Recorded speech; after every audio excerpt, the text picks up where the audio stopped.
Part 1. A Voyage to Lilliput. Chapter 3. The author diverts the emperor and his nobility of both sexes in a very uncommon manner. The diversions of the court of Lilliput described. The author has his liberty granted him upon certain conditions. My gentleness and good behaviour had gained so far on the emperor and his court, and indeed upon the army and people in general, that I began to conceive hopes of getting my liberty in a short time.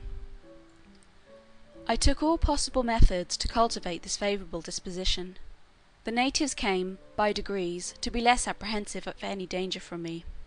I would sometimes lie down, and let 5 or 6 of them dance on my hand, and at last the boys and girls would venture to come and play hide and seek in my hair. I had now made a good progress in understanding and speaking the language. The emperor had a mind one day to entertain me with several of the country shows, wherein they exceed all nations I have known, both for dexterity and magnificence. I was diverted with none so much as that of the rope dancers, performed upon a slender white thread, extended about 2 feet and 12 inches from the ground, upon which I shall desire liberty with the reader's patience to enlarge a little. This diversion is only practised by those persons who are candidates for great employments and high favour at court. They are trained in this art from their youth, and are not always of noble birth or liberal education. When a great office is vacant, either by death or disgrace, which often happens, 5 or 6 of those candidates petition the emperor to entertain his majesty and the court with a dance on the rope, and whoever jumps the highest without falling succeeds in the office. Very often the chief ministers themselves are commanded to show their skill, and to convince the emperor that they have not lost their faculty. Filmnap, the treasurer, is allowed to cut a caper on the straight rope, at least an inch higher than any other lord in the whole empire. I have seen him do the somersault several times together, upon a trencher fixed on a rope which is no thicker than a common pack-thread in England. My friend Reldresal, principal secretary for private affairs, is, in my opinion, if I am not partial, the second after the treasurer. The rest of the great officers are much upon a par. These diversions are often attended with fatal accidents, whereof great numbers are on record. I myself have seen 2 or 3 candidates break a limb.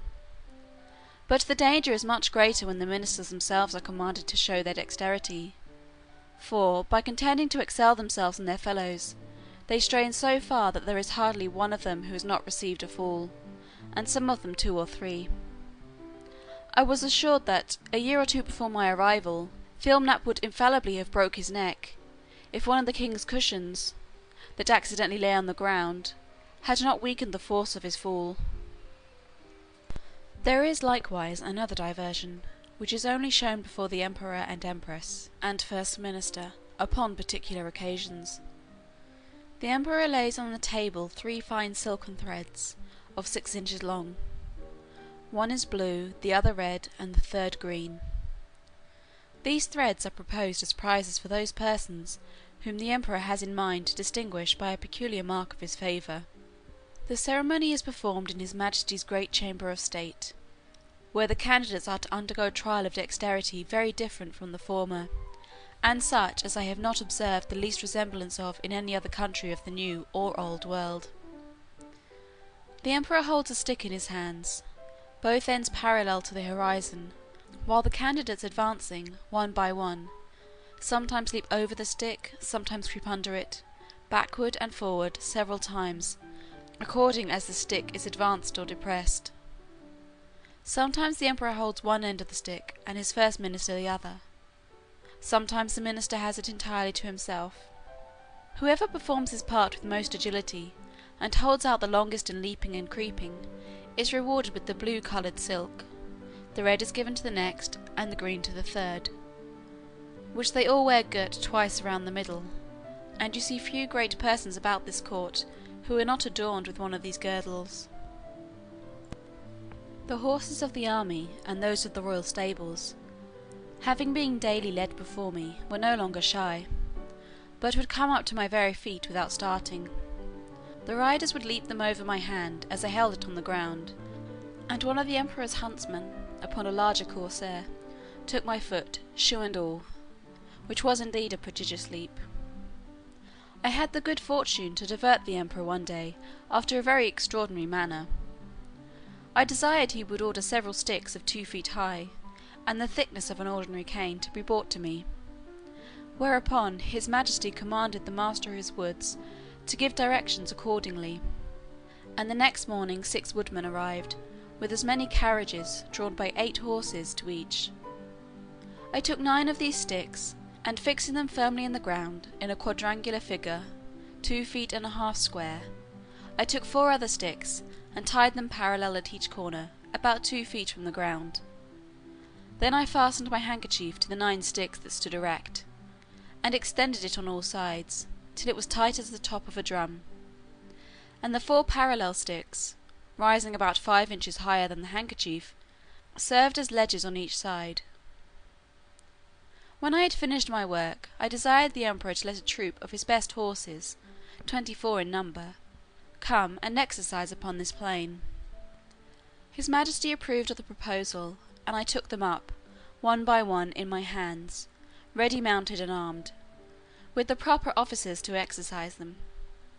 As soon as they got into order, they divided into 2 parties, performed mock skirmishes, discharged blunt arrows, drew their swords, fled and pursued, attacked and retired, and, in short, discovered the best military discipline I ever beheld. The parallel sticks secured them and their horses from falling over the stage, and the emperor was so much delighted that he ordered this entertainment to be repeated several days, and once was pleased to be lifted up and give the word of command, and with great difficulty persuaded even the empress herself to let me hold her in her close chair within 2 yards of the stage, when she was able to take a full view of the whole performance. It was my good fortune that no ill accident happened in these entertainments.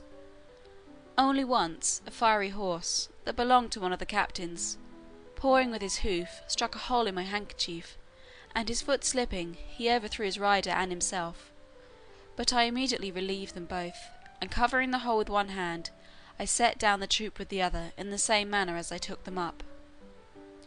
The horse that fell was strained in the left shoulder, but the rider got no hurt, and I repaired my handkerchief as well as I could. However, I would not trust to the strength of it any more, in such dangerous enterprises. About 2 or 3 days before I was set at liberty, as I was entertaining the court with this kind of feat, there arrived an express to inform his majesty that some of his subjects, riding near the place where I was first taken up, had seen a great black substance lying on the ground, very oddly shaped, extending its edges round, as wide as his majesty's bedchamber, and rising up in the middle as high as a man. That it was no living creature, as they at first apprehended, for it lay on the grass without motion, and some of them had walked round it several times. That, by mounting upon each other's shoulders, they had got to the top, which was flat and even, and stamping upon it, they found that it was hollow within. That they humbly conceived it might be something belonging to the man-mountain, and if his majesty pleased, they would undertake to bring it with only 5 horses. I presently knew what they meant, and was glad at heart to receive this intelligence. It seems, upon my first reaching the shore after our shipwreck, I was in such confusion, that before I came to the place where I went to sleep, my hat, which I had fastened with a string to my head while I was rowing, and had stuck on all the time I was swimming, fell off after I came to land, the string, as I conjecture, breaking by some accident which I never observed, but thought my hat to be lost at sea. I entreated his imperial majesty to give orders it might be brought to me as soon as possible, describing to him the use and nature of it, and the next day his waggoners arrived with it, but not in very good condition. They had bored 2 holes in the brim, within 1.5 inches of the edge, and fastened 2 hooks in the holes. These hooks were tied by a long cord to the harness, and thus my hat was dragged along for above half an English mile. But, the ground in that country being extremely smooth and level, it received less damage than I expected. 2 days after this adventure, the emperor, Having ordered that part of his army which quarters in and about his metropolis to be in readiness, took a fancy of diverting himself in a very singular manner. He desired I would stand like a colossus, with my legs as far asunder as I conveniently could. He then commanded his general, who was an old experienced leader, and a great patron of mine, to draw up the troops in close order, and march them under me, the foot by 24 abreast, and the horse by 16, with drums beating, colours flying, and pikes advanced. This body consisted of 3,000 foot and 1,000 horse. I had sent so many memorials and petitions for my liberty, that his majesty at length mentioned the matter, first in the cabinet, and then in a full council, where it was opposed by none, except Skyrish Bolgolam, who was pleased, without any provocation, to be my mortal enemy. But it was carried against him by the whole board, and confirmed by the emperor. That minister was Galbert, or admiral of the realm, very much in his majesty's confidence, and a person well versed in affairs, but of a morose and sour complexion. However, he was at length persuaded to comply, but prevailed that the articles and conditions upon which I should be set free, and to which I must swear, should be drawn up by himself. These articles were brought to me by Skyrish Bolgolam, in person, attended by 2 under-secretaries, and several persons of distinction. After they were read, I was demanded to swear to the performance of them, first in the manner of my own country, and afterwards in the method prescribed by their laws, which was, to hold my right foot in my left hand, and to place the middle finger of my right hand on the crown of my head, and my thumb on the tip of my right ear. But because the reader may be curious to have some idea of the style and manner of expression peculiar to that people, as well as to know the article upon which I received my liberty, I have made a translation of the whole instrument, word for word, near as I was able, which I here offer to the public. Golbasto momarem evlam gerdilo shefin mali ali gu. Most mighty emperor of Lilliput, delight and terror of the universe, whose dominions extend 5,000 blustrongs, about 12 miles in circumference, to the extremities of the globe, monarch of all monarchs, taller than the sons of men, whose feet press down to the centre, and whose head strikes against the sun, at whose nod the princes of the earth shake their knees. Pleasant as the spring, comfortable as the summer, fruitful as autumn, dreadful as winter, his most sublime majesty proposes to the Man-Mountain, lately arrived at our celestial dominions, the following articles, which, by a solemn oath, he shall be obliged to perform. First, the Man-Mountain shall not depart from our dominions without our license under our great seal. Second, he shall not presume to come into our metropolis without our express order, at which time the inhabitants shall have 2 hours' warning to keep within doors. Third, the Man-Mountain shall confine his walks to our principal high-roads, and not offer to walk, or lie down, in a meadow or field of corn. Fourth, as he walks the said roads, he shall take the utmost care not to trample upon the bodies of any of our loving subjects, their horses or carriages, nor to take any of our subjects into his hands without their own consent.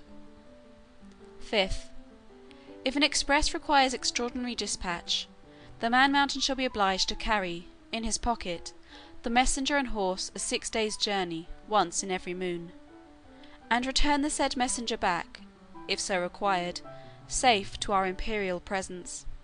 Sixth, he shall be our ally against our enemies in the island of Blefusca, and do his utmost to destroy their fleet, which is now preparing to invade us. Seventh, that the said Man-Mountain shall, at his times of leisure, be aiding and assisting to our workmen in helping to raise certain great stones, towards covering the wall of the principal park and other of our royal buildings. Eighth, that the said Man-Mountain shall, in 2 moons' time, deliver an exact survey of the circumference of our dominions, by a computation of his own paces round the coast.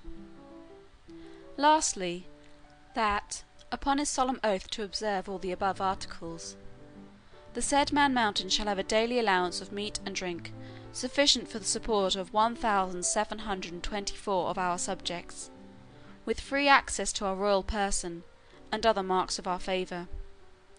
Given at our palace at Belfaborac, the 12th day of the 91st moon of our reign. I swore and subscribed to these articles with great cheerfulness and content, although some of them were not so honourable as I could have wished, which proceeded wholly from the malice of Skyresh Bogalam, the High Admiral. Whereupon my chains were immediately unlocked, and I was at full liberty. The emperor himself, in person, did me the honour to be by at the whole ceremony. I made my acknowledgments by prostrating myself at his majesty's feet, but he commanded me to rise, and after many gracious expressions, which, to avoid the censure of vanity, I shall not repeat, he added, that he hoped I should prove a useful servant, and well deserve all the favours he had already conferred upon me, or might do for the future. The reader may please observe, that, in the last article of the recovery of my liberty, the emperor stipulates to allow me a quantity of meat and drink sufficient for the support of 1,724 Lilliputians. Some time after, asking a friend at court how they came to fix on that determined number, he told me that his majesty's mathematicians, having taken the height of my body by the help of a quadrant, and finding it to exceed theirs in the proportion of 12 to 1, they concluded from the similarity of their bodies that mine must contain at least 1,724 of theirs, and consequently would require as much food as was necessary to support that number of Lilliputians, by which the reader may conceive an idea of the ingenuity of that people, as well as the prudent and exact economy of so great a prince. Part 1. A Voyage to Lilliput. Chapter 4. Mildendo, the metropolis of Lilliput, described, together with the Emperor's palace. A conversation between the author and a principal secretary, concerning the affairs of that empire. The author's offers to serve the Emperor in his wars. The first request I made, after I had obtained my liberty, was, that I might have license to see Mildendo, the metropolis, which the Emperor easily granted me, but with the special charge to do no hurt either to the inhabitants or their houses. The people had notice, by proclamation, of my design to visit the town. The wall which encompassed it is 2 feet and a half high, and at least 11 inches broad, so that a coach and horses may be driven very safely round it, and it is flanked with strong towers at 10 feet distance.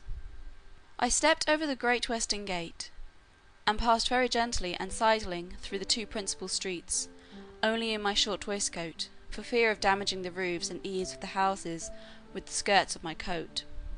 I walked with the utmost circumspection, to avoid treading on any stragglers who might remain in the streets, although the orders were very strict, that all people should keep in their houses, at their own peril.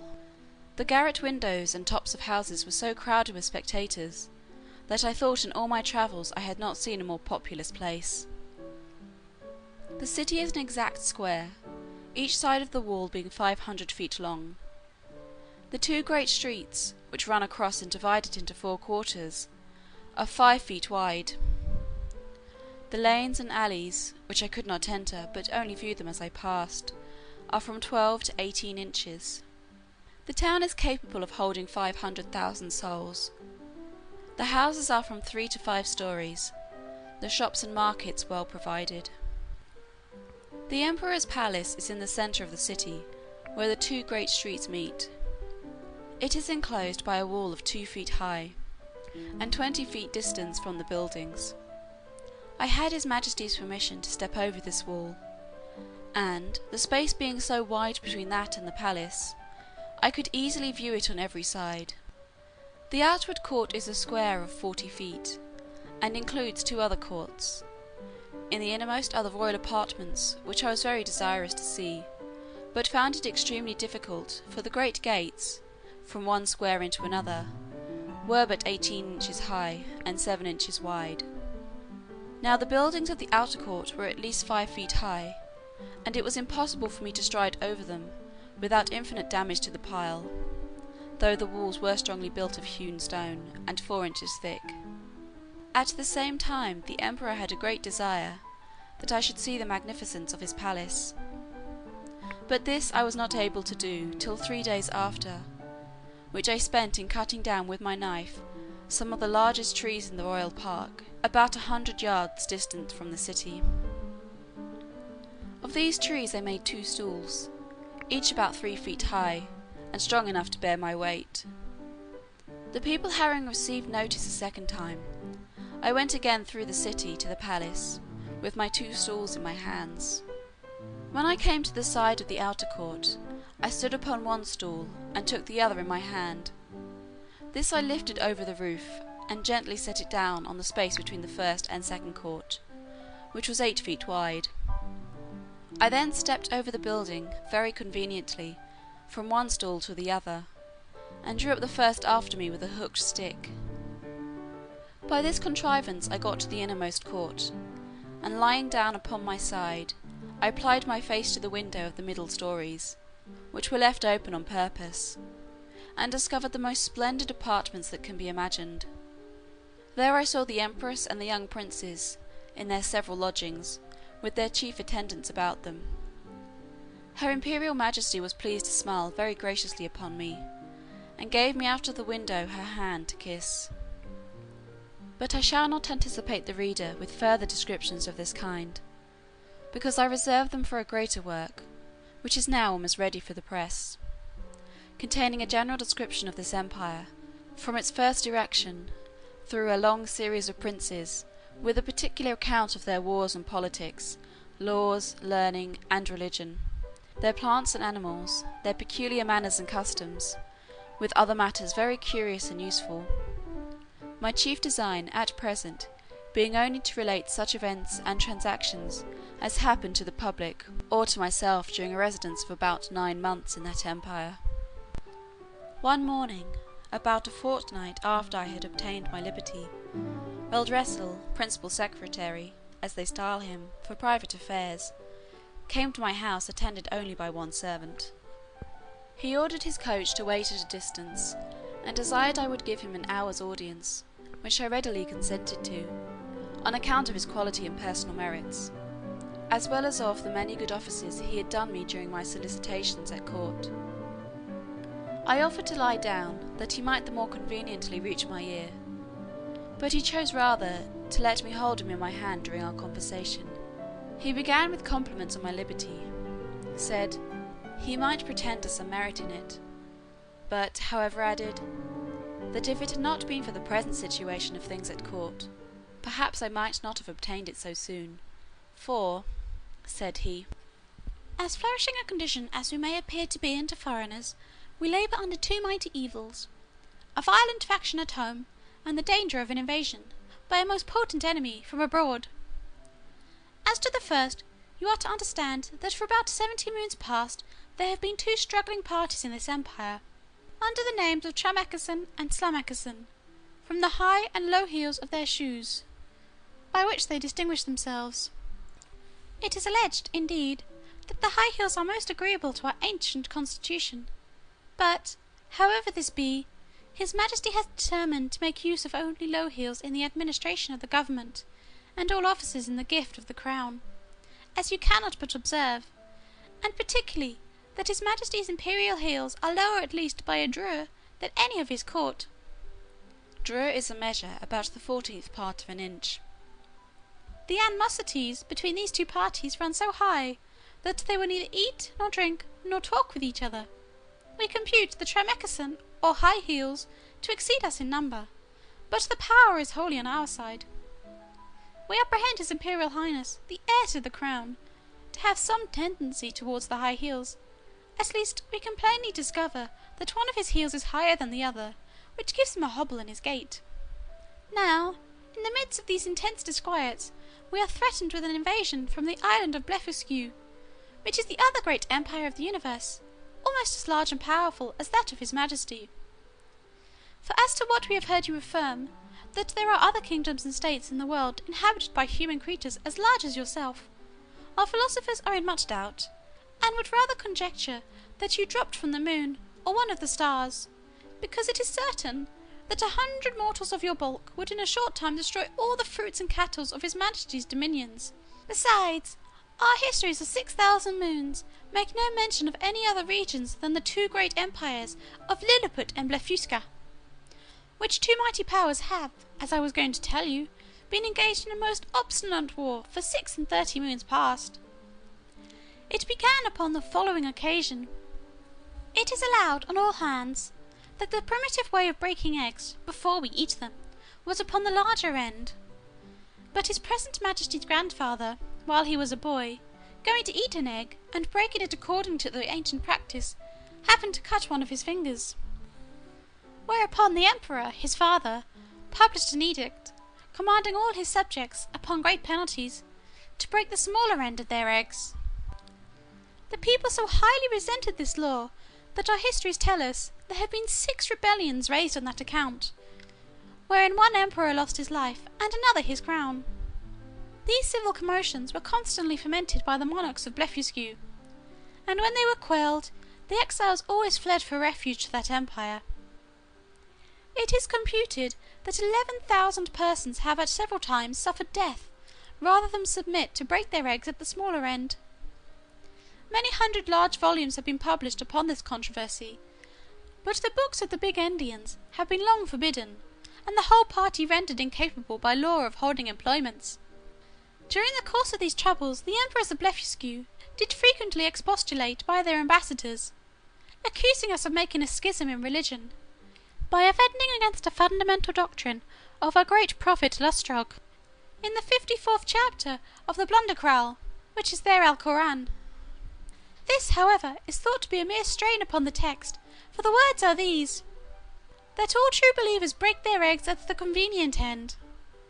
And which is the convenient end, seems, in my humble opinion, to be left to every man's conscience, or at least in the power of the chief magistrate to determine.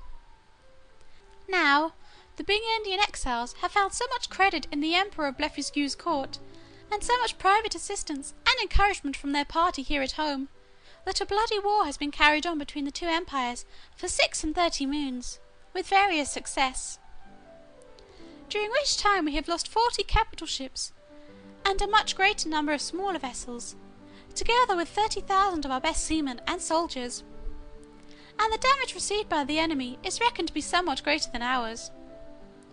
However, they have now equipped a numerous fleet, and are just preparing to make a descent upon us, and his Imperial Majesty, placing great confidence in your valour and strength, has commanded me to lay this account of his affairs before you.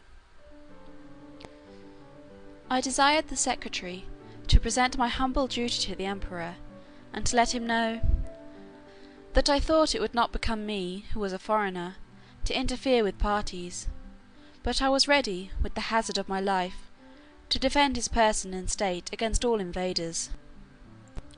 End of Chapter 4, Part 1. Part 1. A Voyage to Lilliput. Chapter 5. The author, by an extraordinary stratagem, prevents an invasion. A high title of honour is conferred upon him.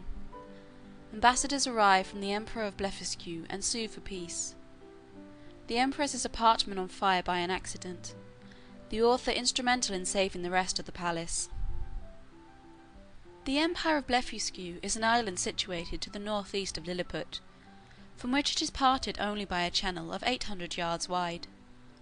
I had not yet seen it, and upon this notice of an intended invasion, I avoided appearing on that side of the coast, for fear of being discovered by some of the enemy's ships, who had received no intelligence of me. All intercourse between the two empires having been strictly forbidden during the war, upon pain of death, and an embargo laid by our emperor upon all vessels whatsoever, I communicated to his Majesty a project I had formed of seizing the enemy's whole fleet, which, as our scouts assured us, lay at anchor in the harbour, ready to sail with the first fair wind. I consulted the most experienced seamen upon the depth of the channel, which they had often plumbed, who told me that in the middle, at high water, it was 70 glumgluffs deep, which is about 6 feet of European measure, and the rest of it 50 glumgluffs at most. I walked towards the north-east coast over against Blefuscu, where, lying down behind a hillock, I took out my small perspective glass and viewed the enemy's fleet at anchor, consisting of about 50 men of war and a great number of transports. I then came back to my house, and gave orders, for which I had a warrant, for a great quantity of the strongest cable and bars of iron. The cable was about as thick as packthread, and the bars of the length and size of a knitting needle. I trebled the cable to make it stronger, and for the same reason I twisted 3 of the iron bars together, bending the extremities into a hook. Having thus fixed 50 hooks to as many cables, I went back to the north-east coast, and putting off my coat, shoes, and stockings, walked into the sea in my leather jerkin, about half an hour before high water. I waded with what haste I could, and swam in the middle about 30 yards, till I felt ground. I arrived at the fleet in less than half an hour. The enemy was so frightened when they saw me, that they leaped out of their ships, and swam to shore, where there could not be fewer than 30,000 souls. I then took my tackling, and fastening a hook to the hole at the prow of each, I tied all the cords together at the end. While I was thus employed, the enemy discharged several thousand arrows, many of which stuck in my hands and face, and beside the excessive smart, gave me much disturbance in my work. My greatest apprehension was for mine eyes, which I should have infallibly lost, if I had not suddenly thought of an expedient.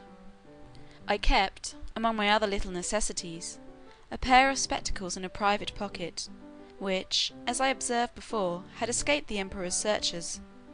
These I took out, and fastened as strongly as I could upon my nose, and thus armed went on boldly with my work, in spite of the enemy's arrows, many of which struck against the glasses of my spectacles, but without any other effect, further than a little to decompose them. I had now fastened all the hooks, and taking the knot in my hand began to pull, but not a ship would stir, for they were all too fast held by their anchors, so that the boldest part of my enterprise remained. I therefore let go of the cord, and leaving the hooks fixed to the ships, I resolutely cut with my knife the cables that fastened the anchors, receiving about 200 shots in my face and hands. Then I took up the knotted end of the cables, to which my hooks were tied, and with great ease drew 50 of the enemy's largest men of war after me. The Blefuscudians, who had not the least imagination of what I intended, were at first confounded with astonishment. They had seen me cut the cables, and thought my design was only to let the ships run adrift, or fall foul of each other. But when they perceived the whole fleet moving in order, and saw me pulling at the end, they set up such a scream of grief and despair as it is almost impossible to describe or conceive. When I had got out of danger, I stopped a while to pick out the arrows that had stuck in my hands and face, and rubbed on some of the same ointment that was given me at my first arrival, as I have formerly mentioned. I then took off my spectacles, and waiting about an hour till the tide was a little fallen, I waded through the middle with my cargo, and arrived safe at the royal port of Lilliput. The emperor and his whole court stood on the shore, expecting the issue of this great adventure. They saw the ships move forward in a large half-moon, but could not discern me, who was up to my breast in water. When I advanced to the middle of the channel, they were yet in more pain, because I was under water to my neck. The emperor concluded me to be drowned, and that the enemy's fleet was approaching in a hostile manner. But he was soon eased of his fears, for the channel growing shallower every step I made, I came in a short time within hearing, and holding up the end of the cable by which the fleet was fastened, I cried out in a loud voice, "Long live the most puissant king of Lilliput!" This great prince received me at my landing with all possible encomiums, and created me a nardac upon the spot, which is the highest title of honour among them. His majesty desired I would take some other opportunity of bringing all the rest of his enemy's ships into his ports. And so unmeasurable is the ambition of princes, that he seemed to think of nothing less than reducing the whole empire of Blefuscu into a province, and governing it, by a viceroy, of destroying the big Indian exiles, and compelling that people to break the smaller end of their eggs, by which he would remain the sole monarch of the whole world. But I endeavoured to divert him from this design, by many arguments drawn from the topics of policy as well as justice, and I plainly protested that I would never be an instrument of bringing a free and brave people into slavery. And when the matter was debated in council, the wisest part of the ministry were of my opinion. This open, bold declaration of mine was so opposite to the schemes and politics of his imperial majesty that he could never forgive me. He mentioned it in a very artful manner at council, where I was told that some of the wisest appeared, at least by their silence, to be of my opinion, but others, who were my secret enemies, could not forbear some expressions, which, by a side wind, reflected on me. And from this time began an intrigue between his majesty and a junto of ministers maliciously bent against me, which broke out in less than 2 months, and had like to have ended in my utter destruction. Of so little weight are the greatest services to princes, when put into the balance with a refusal to gratify their passions. About 3 weeks after this exploit, there arrived a solemn embassy from Blefuscu, with humble offers of peace, which was soon concluded upon conditions very advantageous to our emperor, wherewith I shall not trouble the reader. There were 6 ambassadors, with a train of about 500 persons, and their entry was very magnificent, suitable to the grandeur of their master, and the importance of their business. When their treaty was finished, wherein I did them several good offices by the credit I now had, or at least appeared to have, at court, their excellencies, who were privately told how much I had been their friend, made me a visit in form. They began with many compliments upon my valour and generosity, invited me to that kingdom in the emperor their master's name, and desired me to show them some proofs of my prodigious strength, of which they had heard so many wonders, wherein I readily obliged them, but shall not trouble the reader with the particulars. When I had for some time entertained their excellencies, to their infinite satisfaction and surprise, I desired they would do me the honour to present my most humble respects to the emperor their master, the renown of whose virtues has so justly filled the whole world with admiration, and whose royal person I resolved to attend, before I returned to my own country. Accordingly, the next time I had the honour to see our emperor, I desired his general license to wait on the Blefuscudian monarch, which he was pleased to grant me, as I could perceive, in a very cold manner, but could not guess the reason, till I had a whisper from a certain person, that Flimnap and Bolgolam had represented my intercourse with those ambassadors as a mark of disaffection, from which I am sure my heart was wholly free, and this was the first time I began to conceive some imperfect idea of courts and ministers. It is to be observed that these ambassadors spoke to me by an interpreter, the languages of both empires differing as much from each other as any two in Europe, and each nation priding itself upon the antiquity, beauty, and energy of their own tongue, with an avowed contempt for that of their neighbour. Yet our emperor, standing upon the advantage he had gotten by the seizure of their fleet, obliged them to deliver their credentials and make their speech in the Lilliputian tongue.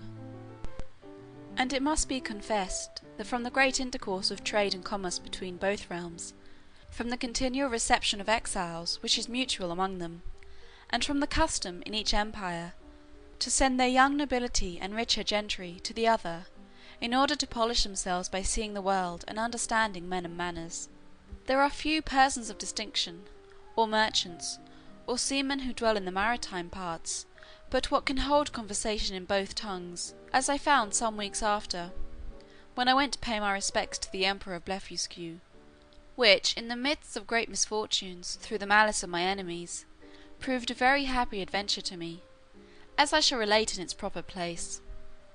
The reader may remember that when I signed these articles upon which I recovered my liberty, there were some which I had disliked, upon account of their being too servile. Neither could anything but an extreme necessity have forced me to submit. But being now a nardac of the highest rank in that empire, such offices were looked upon as below my dignity, and the emperor, to do him justice, never once mentioned them to me. However, it was not long before I had opportunity of doing his majesty, at least as I then thought, a most signal service. I was alarmed at midnight with the cries of many hundred people at my door, by which, being suddenly awaked, I was in some kind of terror.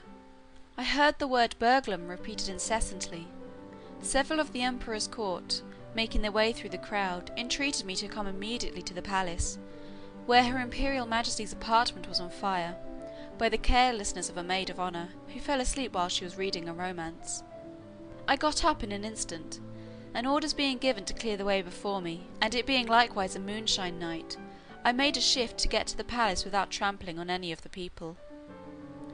I found they had already applied ladders to the walls of the apartment, and were well provided with buckets, but the water was at some distance. These buckets were about the size of large thimbles, and the poor people supplied me with them as fast as they could, but the flames were so violent that they did little good. I might easily have stifled it with my coat, which I had unfortunately left behind me for haste, and came away only in my leather jerkin.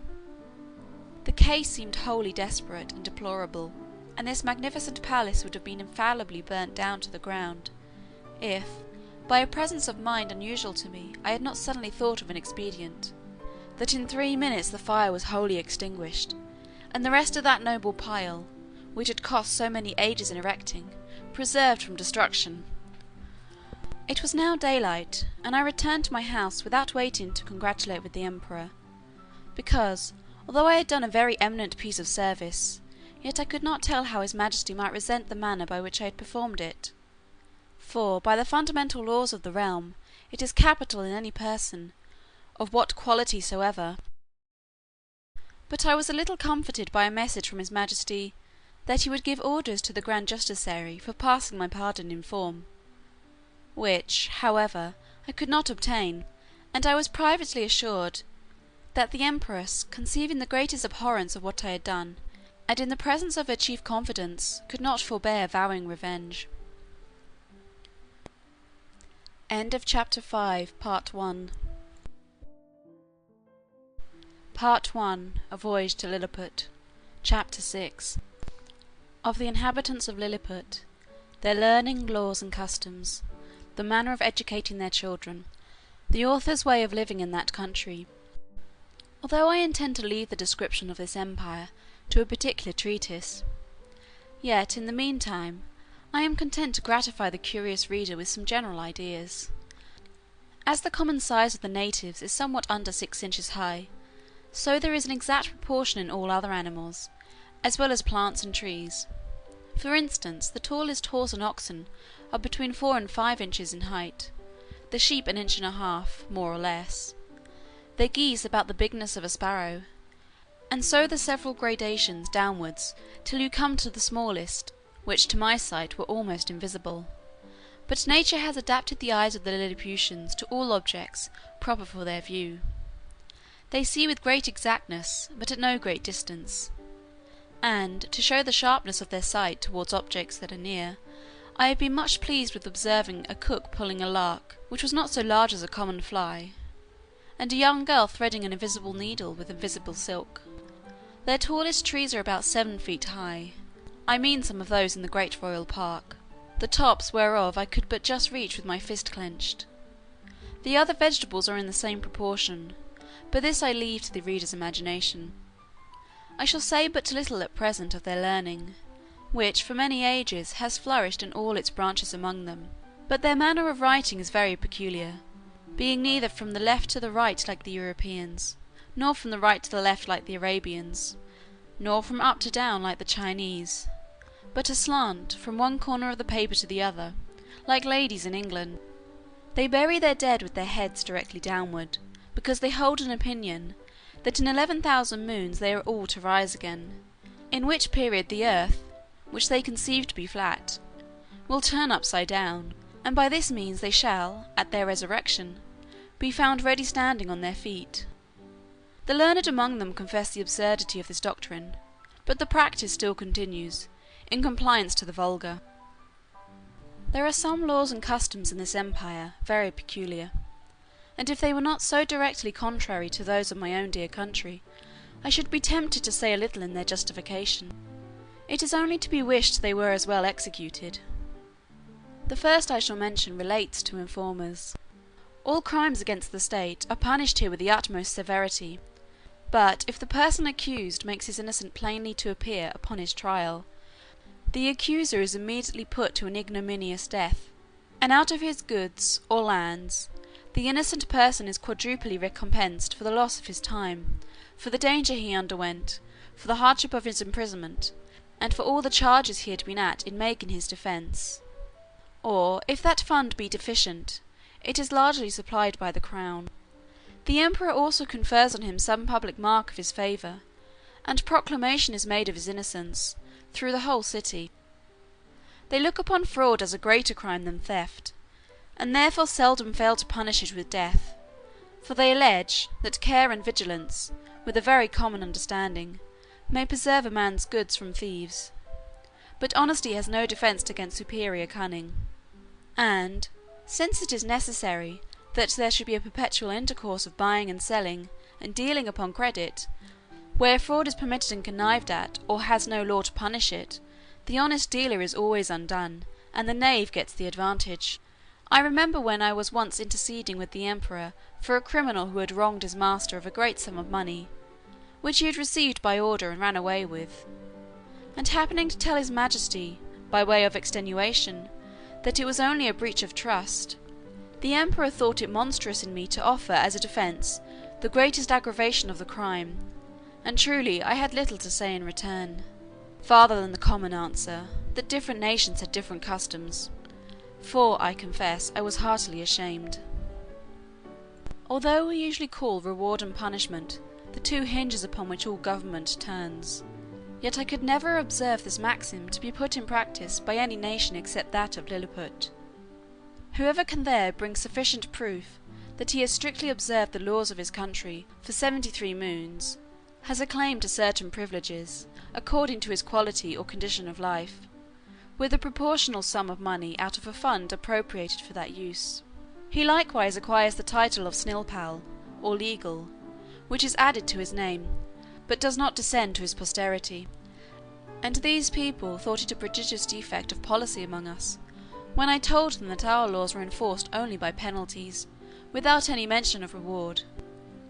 It is upon this account that the image of justice, in their courts of judicature, is formed with 6 eyes, 2 before, as many behind, and on each side 1, to signify circumspection, with a bag of gold open in her right hand, and a sword sheathed in her left, to show she is more disposed to reward than to punish. In choosing persons for all employments, they have more regard to good morals than to great abilities. For, since government is necessary to mankind, they believe that the common size of human understanding is fitted to some station or other, and that Providence never intended to make the management of public affairs a mystery to be comprehended only by a few persons of sublime genius, of which there are seldom 3 born in an age. But they suppose truth, justice, temperance, and the like, to be in every man's power, the practice of which virtues, assisted by experience and a good intention, would qualify any man for the service of his country, except where a course of study is required. But they thought the want of moral virtues was so far from being supplied by superior endowments of the mind, that employments could never be put into such dangerous hands as those of persons so qualified, and, at least, that the mistakes committed by ignorance, in a virtuous disposition, would never be of such fatal consequence to the public weal, as the practices of a man whose inclinations led him to be corrupt, and who had great abilities to manage, to multiply, and defend his corruptions. In like manner, the disbelief of a divine providence renders a man incapable of holding any public station. For, since kings avow themselves to be the deputies of Providence, the Lilliputians think nothing can be more absurd than for a prince to employ such men as disown their authority under which he acts. In relating these and the following laws, I would only be understood to mean the original institutions, and not the most scandalous corruptions, into which these people are fallen by the degenerate nature of man. For, as to that infamous practice of acquiring great employments by dancing on the ropes, or badges of favour and distinction by leaping over sticks and creeping under them, the reader is to observe that they were first introduced by the grandfather of the emperor now reigning, and grew to the present height by the gradual increase of party and faction. Ingratitude is, among them, a capital crime, as we read it to have been in some other countries, for they reason thus, that whoever makes ill returns to his benefactor must needs be a common enemy to the rest of mankind, from whom he has received no obligation, and therefore such a man is not fit to live. Their notions relating to the duties of parents and children differ extremely from ours. Their opinion is, that parents are the last of all others to be trusted with the education of their own children, and therefore they have in every town public nurseries, where all parents, except cottagers and labourers, are obliged to send their infants of both sexes to be reared and educated, when they come to the age of 20 moons, at which time they are supposed to have some rudiments of docility. These schools are of several kinds, suited to different qualities and both sexes. They have certain professors well skilled in preparing children for such a condition of life as befits the rank of their parents, and their own capacities, as well as inclinations. I shall first say something of the male nurseries, and then of the female. The nurseries for males of noble or eminent birth are provided with grave and learned professors, and their several deputies. The clothes and food of the children are plain and simple. They are bred up in the principles of honour, justice, courage, modesty, clemency, religion, and love of their country. They are always employed in some business, except in the times of eating and sleeping, which are very short, and 2 hours for diversions consisting of bodily exercises. They are dressed by men till 4 years of age, and then are obliged to dress themselves, although their quality be ever so great, and the women attendant, who are aged proportionally to ours at 50, perform only the most menial offices. They are never suffered to converse with servants, but go together in smaller or greater numbers to take their diversions, and always in the presence of a professor or one of his deputies, whereby they avoid these early bad impressions of folly and vice, to which our children are subject. Their parents are suffered to see them only twice a year. The visit is to last but an hour. They are allowed to kiss the child at meeting and parting, but a professor, who always stands by on those occasions, will not suffer them to whisper, or use any fondling expressions, or bring any presents of toys, sweetmeats, and the like. The pension from each family for the education and entertainment of a child, upon failure of due payment, is levied by the emperor's officers. The nurseries for children of ordinary gentlemen, merchants, traders, and handicraft, are managed proportionally after the same manner. Only those designed for trades are put out apprentices at 11 years old, whereas those of persons of quality continue in their exercises till 15, which answers to 21 with us, but the confinement is gradually lessened for the last 3 years. In the female nurseries, the young girls of quality are educated much like the males, only they are dressed by orderly servants of their own sex, but always in the presence of a professor or deputy, till they come to dress themselves, which is at 5 years old. And if it be found that the nurses ever presume to entertain the girls with frightful or foolish stories, or the common follies practised by chambermaids among us, they are publicly whipped thrice about the city, imprisoned for a year, and banished for life to the most desolate part of the country. Thus the young ladies are as much ashamed of being cowards and fools as the men, and despise all personal ornaments beyond decency and cleanliness.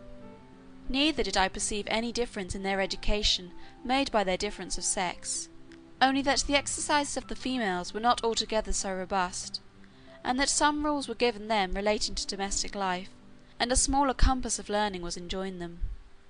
For their maxim is, that among peoples of quality, a wife should always be a reasonable and agreeable companion, because she cannot always be young.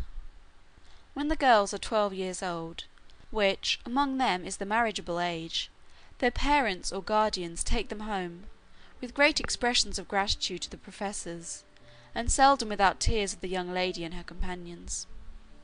In the nurseries of females of the meaner sort, the children are instructed in all kinds of works proper for their sex, and their several degrees. Those intended for apprentices are dismissed at 7 years old, the rest are kept till 11. The meaner families who have children at these nurseries are obliged, besides their annual pension, which is as low as possible, to return to the steward of the nursery a small monthly share of their gettings, to be apportioned for the child, and therefore all parents are limited in their expenses by the law. For the Lilliputians think nothing can be more unjust than for people, and leave the burden of supporting them on the public. As to persons of quality, they give security to appropriate a certain sum for each child, suitable to their condition, and these funds are always managed with good husbandry and the most exact justice.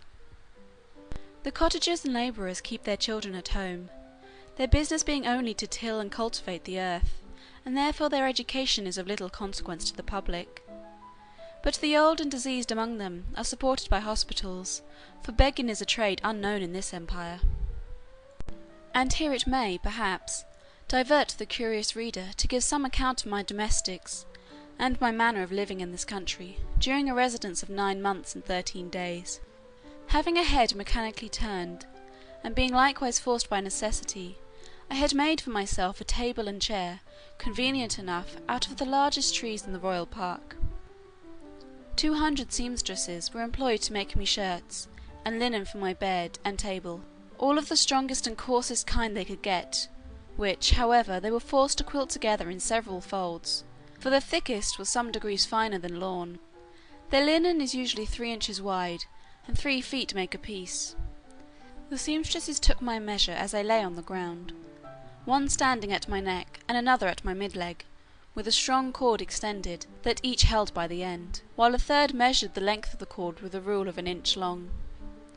Then they measured my right thumb, and desired no more; for, by a mathematical computation, that twice round the thumb is once round the wrist, and so on to the neck and the waist, and by the help of my old shirt, which I displayed on the ground before them for a pattern, they fitted me exactly.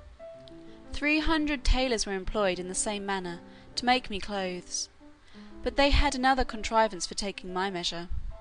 I kneeled down, and they raised a ladder from the ground to my neck.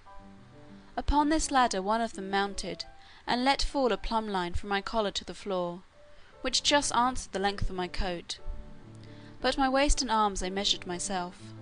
When my clothes were finished, which was done in my house, for the largest of theirs would not have been able to hold them, they looked like the patchwork made by the ladies in England, only that mine were all of a colour.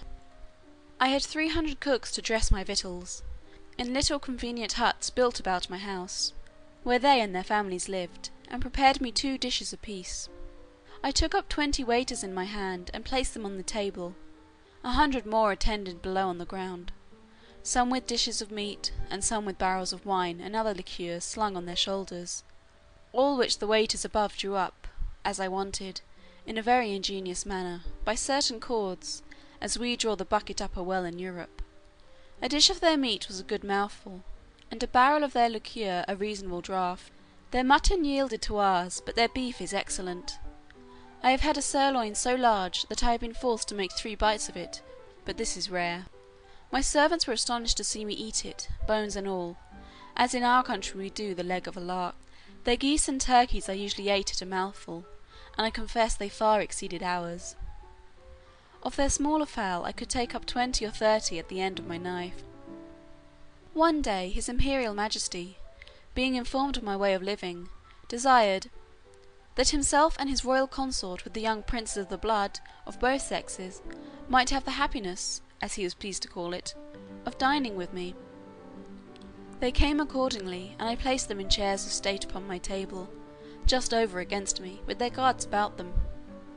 Filnap, the Lord High Treasurer, attended there likewise with his white staff, and I observed he often looked on me with a sour countenance, which I would not seem to regard, but ate more than usual, in honour to my dear country, as well as to fill the court with admiration. I have some private reasons to believe that this visit from his majesty gave Filnap an opportunity of doing me ill offices to his master. That minister had always been my secret enemy, though he outwardly caressed me more than was usual to the moroseness of his nature. He represented to the emperor the low condition of his treasury, that he was forced to make up money at a great discount, that exchequer bills would not circulate under 9% below par, that I had cost his majesty above 1.5 million of sprogs, their greatest gold coin, about the bigness of a spangle, and upon the whole that it would be advisable in the emperor to take the first fair occasion of dismissing me. Part 1. A Voyage to Lilliput. Chapter 7. The author, being informed of a design to accuse him of high treason, makes his escape to Blefuscu. His reception there.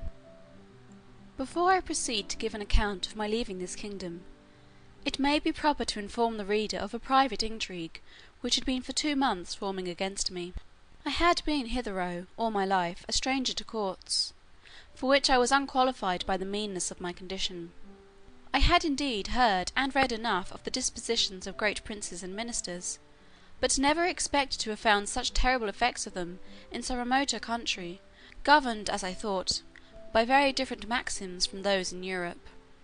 When I was just preparing to pay my attendance on the Emperor of Blefuscu, a considerable person at court, to whom I had been very serviceable at a time when he lay under the highest displeasure of his imperial majesty, came to my house very privately at night, in a close chair, and, without sending his name, desired admittance. The chairman was dismissed. I put the chair, with his lordship in it, into my coat pocket, and, giving orders to a trusty servant, to say I was indisposed and gone to sleep, I fastened the door of my house, placed the chair on the table, according to my usual custom, and sat down by it. After the common salutations were over, observing his lordship's countenance full of concern, and inquiring into the reason, he desired I would hear him with all patience in a manner that highly concerned my honour and my life. His speech was to the following effect, for I took notes of it as soon as he left me. "You ought to know," said he, "that several committees of council have been lately called in the most private manner on your account, and it is but 2 days since his majesty came to a full resolution. You are very sensible that Skyrish Bogolom, Galbet, or High Admiral, has been your mortal enemy almost ever since your arrival. His original reasons I know not, but his hatred is increased since your great success against Blefuscu, by which his glory as admiral is much obscured. This lord, in conjunction with Philnap the High Treasurer, whose enmity against you is notorious on account of his lady, Limtock the General, Lacon the Chamberlain, and Balmoff the Grand Justiciary, have prepared articles of impeachment against you for treason and other capital crimes." This preface made me so impatient, being conscious of my own merits and innocence, that I was going to interrupt him, when he entreated me to be silent, and thus proceeded. "Out of the gratitude for the favours you have done me, I procured information of the whole proceedings, and a copy of the articles, wherein I venture my head for your service. Articles of Impeachment against Quinblis Flesterin, the Man Mountain.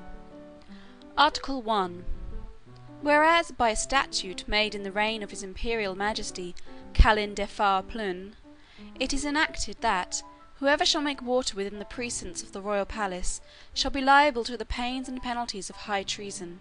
Notwithstanding, the said Quinbus Flesterin, in open breach of the said law, under colour of extinguishing the fire kindled in the apartment of his Majesty's most dear imperial consort, did maliciously, treacherously, pull her by the arms and lift her hair in the air in both his hands, against the statute in that case provided, etc., against the duty, etc.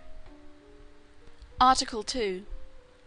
That the said Quinbus Flesterin, having brought the imperial fleet of Blefuscu into the royal port, and being afterwards commanded by his imperial majesty to seize all the other ships of the said empire of Blefuscu, and reduce that empire to a province, to be governed by a viceroy from hence, and to destroy and put to death not only all the Big Endian exiles, but likewise all the people of that empire, who would not immediately forsake the Big Endian heresy, he, the said Flestrian, like a false traitor against his most auspicious, serene, imperial majesty, did petition to be excused from the said service, upon pretence of the unwillingness to force the consciences or destroy the liberties and lives of an innocent people. Article 3. That, whereas certain ambassadors arrived from the court of Blefuscu to sue for peace in his majesty's court, he, the said Flesterin, did, like a false traitor, aid, abet, comfort, and divert the said ambassadors, although he knew them to be servants to a prince who was lately an open enemy to his imperial majesty, and in an open war against his said imperial majesty. Article 4. That the said Quinbus Flesterin, contrary to the duty of a faithful subject, is now preparing to make a voyage to the court and empire of Blefuscu, for which he has received only verbal license from his imperial majesty, and, under colour of the said license, does falsely and treacherously intend to take the said voyage, and thereby to aid, comfort, and abet the Emperor of Blefuscu, so lately an enemy, and in open war with his imperial majesty as foresaid, There are some other articles, but these are the most important, of which I have read you an abstract. In the several debates upon this impeachment, it must be confessed that his Majesty gave many marks of his great lenity, often urging the services you had done him, and endeavouring to extenuate your crimes. The Treasurer and Admiral insisted that you should be put to the most painful and ignominious death, by setting fire to your house at night, and the General was to attend with 20,000 men, armed with poisoned arrows, to shoot you on the face and hands. Some of your servants were to have private orders to strew a poisonous juice on your shirts and sheets, which would soon make you tear your own flesh and die in the utmost torture. The General came into the same opinion, so that for a long time there was a majority against you. But his Majesty resolving, if possible, to spare your life, at last brought off the Chamberlain. Upon this incident Reldresal, Principal Secretary for Private Affairs, who always approved himself your true friend, was commanded by the Emperor to deliver his opinion, which he accordingly did, and therein justified the good thoughts you have of him.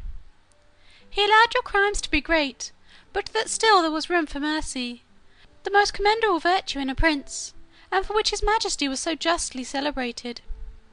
He said, the friendship between you and him was so well known to the world, that perhaps the most honourable board might think him partial. However, in obedience to the command he had received, he would freely offer his sentiments. That if his Majesty, in consideration of your services, and pursuant to his own merciful disposition, would please to spare your life, and only give orders to put out both your eyes, he humbly conceived that this expedient justice might in some measure be satisfied, and all the world would applaud the lenity of the Emperor, as well as the fair and generous proceedings of those who have the honour to be his counsellors. That the loss of your eyes would be no impediment to your bodily strength, by which you might still be useful to his Majesty. That blindness, in addition to courage, by concealing dangers from us. That the fear you had for your eyes was the greatest difficulty in bringing over the enemy's fleet, and it would be sufficient for you to see by the eyes of the ministers, since the great princes do no more. This proposal was received with the utmost disapprobation by the whole board. Bogolom, the admiral, could not preserve his temper, but rising up in fury, said, he wondered how the secretary durst presume to give his opinion for preserving the life of a traitor. That the services you had performed were, by all true reasons of state, the great aggravation of your crimes.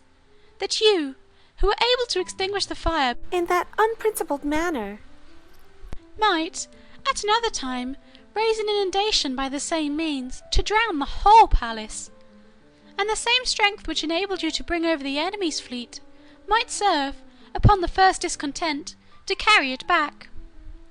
That he had good reasons to think you were a big Indian in your heart, and, as treason begins in the heart, before it appears in overt acts, so he accused you as a traitor on that account, and therefore insisted you should be put to death.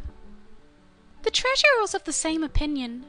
He showed to what straits his Majesty's revenue was reduced by the charge of maintaining you, which would soon grow insupportable. That the Secretary's expedient of putting out your eyes was so far from being a remedy against this evil, that it would probably increase it, as is manifest from the common practice of blinding some kind of fowls, after which they feed the faster and grow sooner fat. That his sacred Majesty and the Council, who are your judges, were, in their own consciences, fully conceived of your guilt, which was a sufficient argument to condemn you to death, without the formal proofs required by the strict letter of the law. But his Imperial Majesty, fully determined against capital punishment, was graciously pleased to say, that since the Council thought the loss of your eyes too easy a censure, some other way might be inflicted hereafter. And your friend the Secretary, humbly desiring to be heard again, in answer to what the Treasurer had objected, concerning the great charge his Majesty was at in maintaining you, said that his Excellency, who had the sole disposal of the Emperor's revenue, might easily provide against the evil by gradually lessening your establishment, by which, for want of sufficient, for you would grow weak and faint, and lose your appetite, and consequently decay and consume in a few months. Neither would the stench of your carcass be then so dangerous, when it should become more than half diminished. And immediately upon your death, 5 or 6,000 of his Majesty's subjects might, in 2 or 3 days, cut your flesh from your bones, and take it away by cartloads, and bury it in distant parts, to prevent infection, leaving the skeleton as a monument of admiration to posterity. Thus, by the great friendship of the secretary, the whole affair was compromised. It was strictly enjoined that the project of starving you by degrees should be kept a secret. But the sentence of putting out your eyes was entered on the books, none dissenting, except Bogglon the admiral, who, being a creature of the empress, was perpetually instigated by her majesty to insist upon your death, she having borne perpetual malice against you on account of that infamous and illegal method you took to extinguish the fire in her apartment. In 3 days your friend the secretary will be directed to come to your house and read before you the articles of impeachment, and then to signify the great lenity in favour of his majesty in council, whereby you are only condemned to the loss of your eyes, which his majesty does not question you will gratefully and humbly submit to. And 20 of his majesty's surgeons will attend, in order to see the operation well performed, by discharging very sharp-pointed arrows into the balls of your eyes as you lie on the ground. I leave you to your prudence what measures you will take, and to avoid suspicion I must immediately return in as private a manner as I came." His lordship did so, and I remained alone, under many doubts and perplexities of mind. It was a custom introduced by this prince and his ministry, very different, as I had been assured, from the practice of former times, that after the court has decreed any cruel execution, either to gratify the monarch's resentment or the malice of a favourite, the emperor always makes a speech to his whole council, expressing his great lenity and tenderness, as qualities known and confessed by all the world. This speech was immediately published throughout the kingdom, nor did anything terrify the people so much as these encomiums on his majesty's mercy, because it was observed that the more these praises were enlarged and insisted on, the more inhuman was the punishment, and the sufferer more innocent. Yet, as to myself, I must confess, having never been designed for a courtier, either by my birth or education, I was so ill a judge of things that I could not discover the lenity and favour of this sentence, but conceived it, perhaps erroneously, rather to be rigorous than gentle. I sometimes thought of standing my trial, for, although I could not deny the facts alleged in several articles, yet I hoped they would admit of some extenuation. But having in my life pursued many state trials, which I ever observed to terminate as the judges thought fit to direct, I durst not rely on so dangerous a decision, in so critical a juncture, and against such powerful enemies. Once I was strongly bent upon resistance, for, while I had liberty, the whole strength of that empire could hardly subdue me, and I might easily, with stones, pelt the metropolis to pieces. But I soon rejected that project with horror, by remembering the oath I had made to the emperor, the favours I had received from him, and the high title of Nardac he had conferred upon me. Neither had I so soon learned the gratitude of courtiers to persuade myself that his majesty's present 70s acquitted me of all past obligations. At last I fixed upon a resolution, for which it is probable I may incur some censure, and not unjustly, for I confess I owe the preserving of mine eyes, and consequently my liberty, to my own great rashness and want of experience. Because, if I had then known the nature of princes and ministers, which I have since observed in many other courts, and their methods of treating criminals less obnoxious than myself, I should, with great alacrity and readiness, have submitted to so easy a punishment.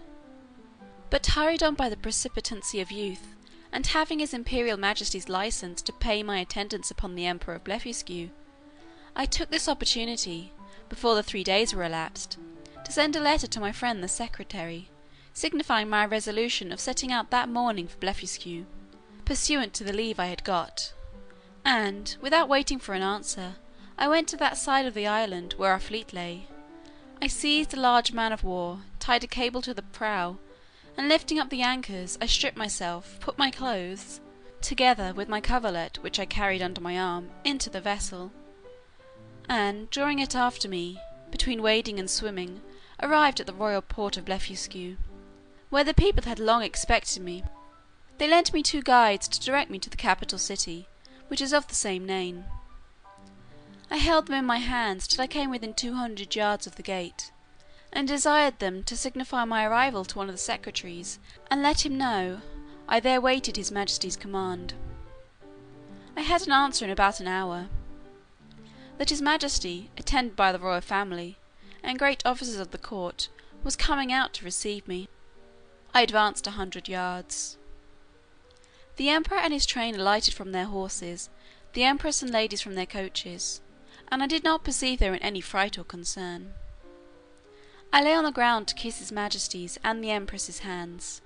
I told his majesty, that I was come according to my promise, and with the licence of the emperor my master, to have the honour of seeing so mighty a monarch, and to offer him any service in my power, consistent with my duty to my own prince, not mentioning a word of my disgrace, because I had hitherto no regular information about it, and might suppose myself wholly ignorant of any such design. Neither could I reasonably conceive that the emperor would discover the secret, while I was out of his power, wherein however it soon appeared I was deceived. I shall not trouble the reader with the particular account of my reception at this court, which was suitable to the generosity of so great a prince, nor of the difficulties I was in for want of a house and bed, being forced to lie on the ground, wrapped in my coverlet. End of chapter 7, part 1.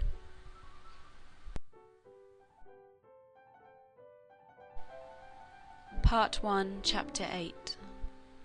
The author, by a lucky accident, finds means to leave Blefuscu, and, after some difficulties, returns safe to his native country.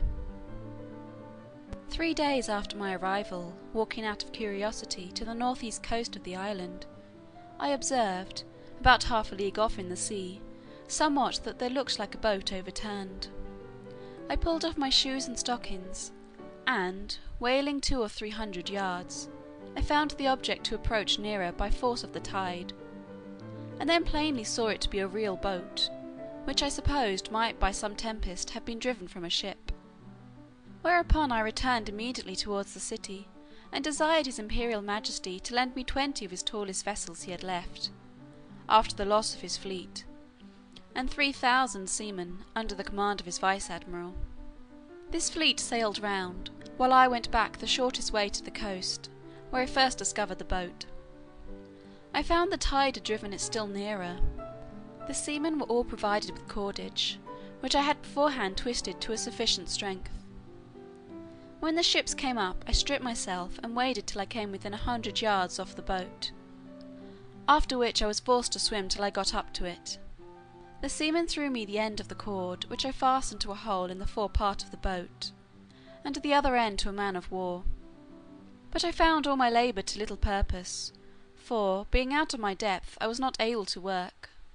In this necessity I was forced to swim behind, and push the boat forward, as often as I could, with one of my hands, and the tide favouring me, I advanced so far, that I could just hold up my chin and feel the ground.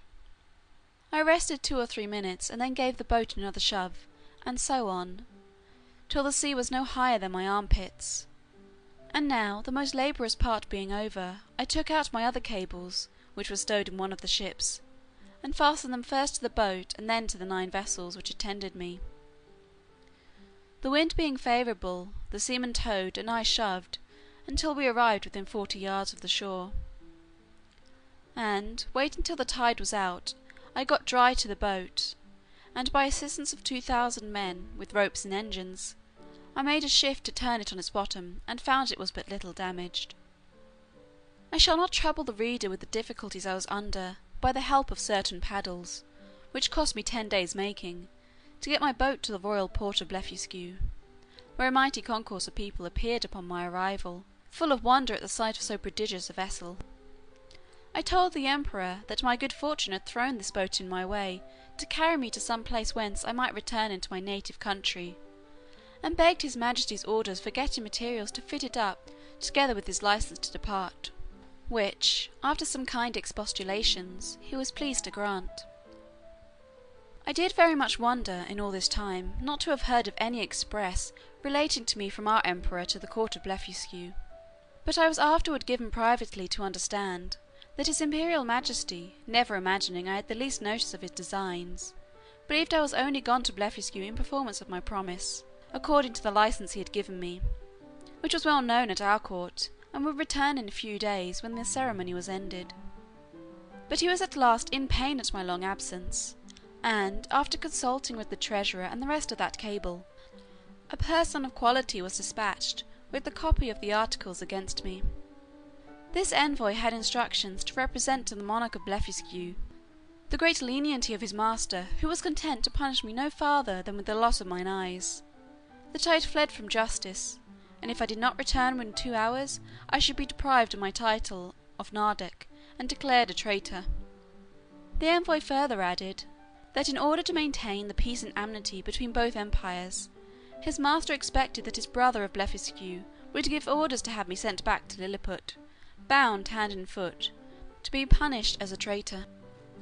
The Emperor of Blefuscu, having taken 3 days to consult, returned an answer consisting of many civilities and excuses.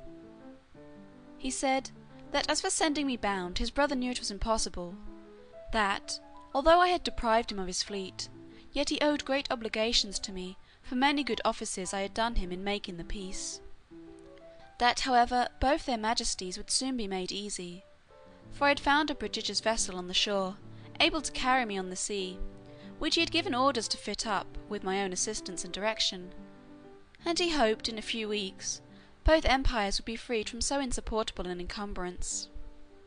With this answer the envoy returned to Lilliput, and the monarch of Blefuscu related to me all that had passed, offering me at the same time, but under the strictest confidence, his gracious protection, if I would continue in his service; wherein, although I believed him sincere, yet I resolved never more to put any confidence in princes or ministers, where I could possibly avoid it; and therefore, with all due acknowledgments for his favourable intentions, I humbly begged to be excused. I told him, that since fortune, whether good or evil, had thrown a vessel in my way, I was resolved to venture myself on the ocean, rather than be an occasion of difference between two such mighty monarchs. Neither did I find the emperor at all displeased; and I discovered, by a certain accident, that he was very glad of my resolution, and so were most of his ministers. These considerations moved me to hasten my departure somewhat sooner than I intended; to which the court, impatient to have me gone, very readily contributed. 500 workmen were employed to make 2 sails to my boat, according to my directions, by quilting 13 folds of their strongest linen together. I was at the pains of making ropes and cables, by twisting 10, 20, or 30 of the thickest and strongest of theirs. A great stone that I happened to find, after a long search, by the seashore, served me for an anchor. I had the tallow of 300 cows for greasing my boat, and other uses. I was at incredible pains in cutting down some of the largest timber trees for oars and masts, wherein I was, however, much assisted by his majesty's ship carpenters, who helped me in smoothing them after I had done the rough work. In about a month, when all was prepared, I sent to receive his majesty's commands, and to take my leave. The emperor and royal family came out of the palace. I lay down on my face to kiss his hand, which he very graciously gave me; so did the empress and young princes of the blood. His majesty presented me with 50 purses of 200 sprugs apiece, together with his picture at full length, which I immediately put into one of my gloves, to keep it from being hurt. The ceremonies at my departure were too many to trouble the reader with at this time. I stored the boat with the carcasses of 100 oxen and 300 sheep, with bread and drink proportionable, and as much meat ready dressed as 400 cooks could provide. I took with me 6 cows and 2 bulls alive, with as many ewes and rams, intending to carry them into my own country, and propagate the breed; and to feed them on board I had a good bundle of hay and a bag of corn. I would gladly have taken a dozen of the natives, but this was a thing the emperor would by no means permit; and besides a diligent search into my pockets, his majesty engaged my honour not to carry away any of his subjects, although with their own consent and desire. Having thus prepared all things as well as I was able, I set sail on the 24th day of September 1701, at 6 in the morning; and when I had gone about 4 leagues to the northward, the wind being at south east, at 6 in the evening I descried a small island about half a league to the north west. I advanced forward, and cast anchor on the lee side of the island, which seemed to be uninhabited. I then took some refreshment, and went to my rest. I slept well, and as I conjectured, at least 6 hours, for I found the day broke in 2 hours after I waked. It was a clear night. I ate my breakfast before the sun was up, and heaving anchor, the wind being favourable, I steered the same course that I had done the day before, wherein I was directed by my pocket compass. My intention was to reach, if possible, one of those islands which I had reason to believe lay to the north east of Van Diemen's Land. I discovered nothing all that day, but upon the next, about 3 in the afternoon, when I had, by my computation, made 24 leagues from Blefuscu, I descried a sail steering to the south east. My course was due east. I hailed her, but could get no answer, yet I found I gained upon her, for the wind slackened. I made all the sail I could, and in half an hour she spied me, then hung out her ancient and discharged a gun. It is not easy to express the joy I was in, upon the unexpected hope of once more seeing my beloved country, and the dear pledges I left in it. The ship slackened her sails, and I came up with her between 5 and 6 in the evening, September 26th. But my heart leaped within me to see her English colours. I put my cows and sheep into my coat pockets, and got on board with all my little cargo of provisions. The vessel was an English merchantman, returning from Japan by the North and South Seas. The captain, Mr. John Biddle of Deptford, a very civil man, and an excellent sailor. We were now in the latitude of 30 degrees south. There were about 50 men in the ship, and here I met an old comrade of mine, one Peter Williams, who gave me a good character to the captain.